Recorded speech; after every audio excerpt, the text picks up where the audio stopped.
Hello, hello. This is Ryan Norris with the Flathead Valley Real Estate Market Recap, and I am joined by my good friend, Austin Baumgarten.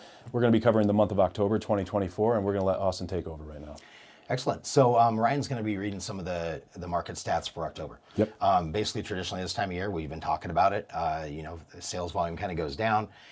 Election years, it goes down about 15% rather than 9% normally, which we have seen. Yep. It's been a little bit quiet the past couple of weeks, Yep. which we knew.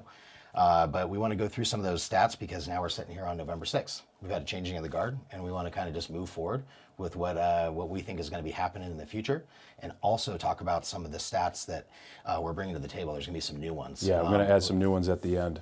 Yep. And wait for that, because I think what's going to end up happening is it's going to shine a light going into the next 6 to 12 months, and we want to track those things. Yeah.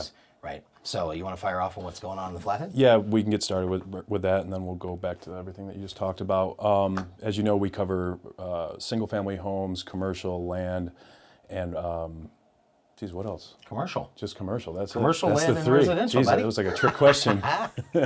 But we'll jump right into residential. Currently, we have 812 active listings. Last month we saw 132 new listings, which was nice to see. Nice. We saw 118 go under contract and 147 closed, and that's just on residential listings. The closed median price for last month was $607,000. Okay. From 0 to 600,000 was 74, always leading the way.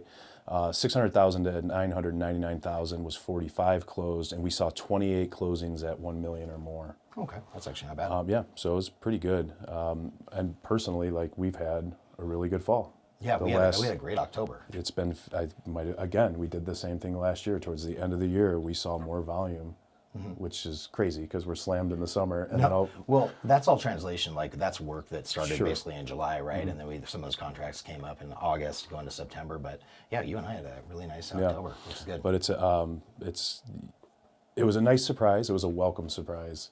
But I think it also is reflective of just the state of the world and everything that's been happening. I think people were starting to make a move. And we saw a lot of buyers come out of the woodwork like we anticipated. So it was nice.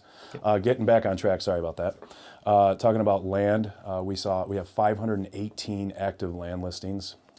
We saw 55 new ones come to market last month, along with 33 under contract and 30 closed. No big surprises there. Land is sitting a little bit. I was going to say land, I think was around 589 last month. So some people pull some land listings off this time of year, like other listings, which we'll talk about too. Sure. Yeah. Commercial, we have 113 active listings, commercial listings. Last month we saw 11 new ones come to market. We saw 10 go under contract, which is nice. Yeah. And we saw 6 close, so people are making those purchases right before the end of the year and new tax season. Exactly right. But I think this is where we get to our new portion. Yep. As Austin talked about, it was an election year. The election has come and gone. I think we have nominated a new president, and I think this is going to affect a lot of things around the world, hopefully positively. We saw a lot of things overnight with the stock market in Japan going up, the crypto market going up. I got to imagine that affects real estate and lending and everything on some level.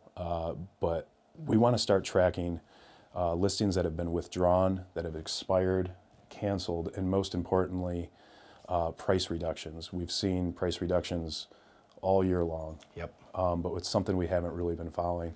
And I suspect we're going to see less and less price reductions because interest rates will lower. There will be more buyers to the market, and there's going to be more competition. So the goal here is to show that these are trending in the right direction. Yep. Make sense? Yeah, exactly. So I'm not going to dig any more on that. Let's just jump into it. So last month we saw 29 residential. Again, this is only going to be residential. We're not talking about all the other categories. We saw 29 listings be withdrawn last month. 60 expired. So all you agents, get out there, start pounding the phones. Those are actually sellers. Yeah. And let me go back into the withdrawn. Anyone that doesn't know what withdrawn means is that it's actually still active on the MLS, but it's not being marketed. Exactly. So it's still actually up for sale with a contract with an agent to a client. So we actually sometimes search those when people are looking for stuff, because you can always ask the question. Yeah, ask your agent. Yeah. Like, hey, what's been withdrawn? It's a good place to start looking if there isn't anything right in your face online. 68 have been canceled. Yep. Also. I mean, we had a couple cancel. We did. Some people were actually looking into like trying to get into the new spring market, or some people were leaving out of town, or they had houses that were kind of, maybe they don't want to have the carrying costs like snow plowing and all that stuff that's going to be coming up soon. Yep. That's kind of normal. So, and finally, price reductions. And Yep. this is the one that I'm most interested in.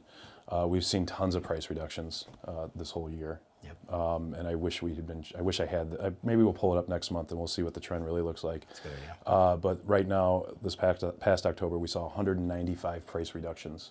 Again, these are just residential. It's not commercial. It's not land. And so, yeah, let's start tracking that. Let's see. Yep. I'd like to see price reductions lower and see these folks selling their homes at top dollar. Oh, for sure. And that's kind of what we're seeing too. We always bring up, I actually had lunch with Ed Nissen last week.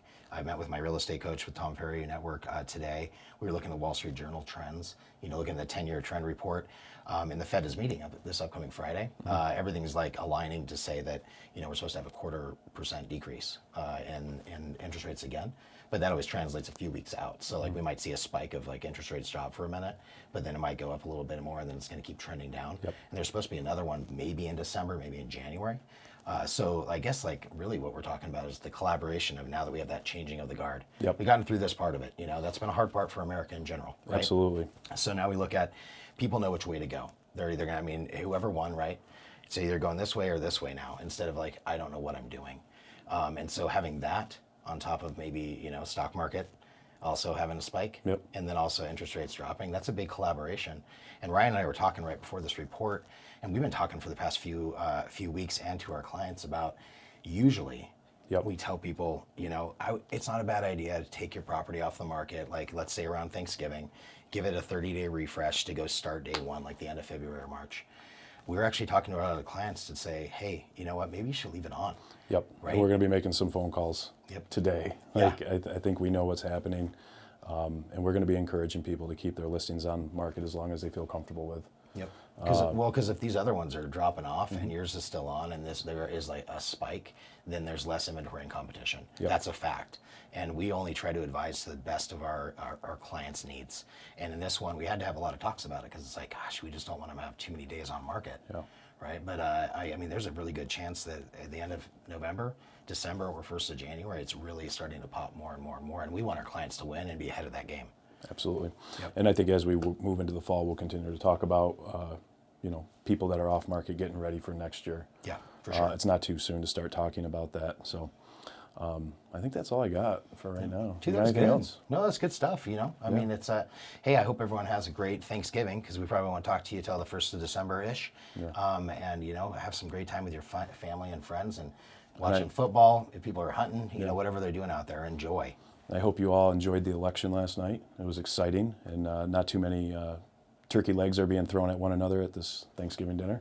Yeah, that's it's true. You all can play well together over the holidays. Yeah. But it's looking bright. I'm excited for 2025. Me too. We'll see you guys next month. Sounds good, guys. See you later.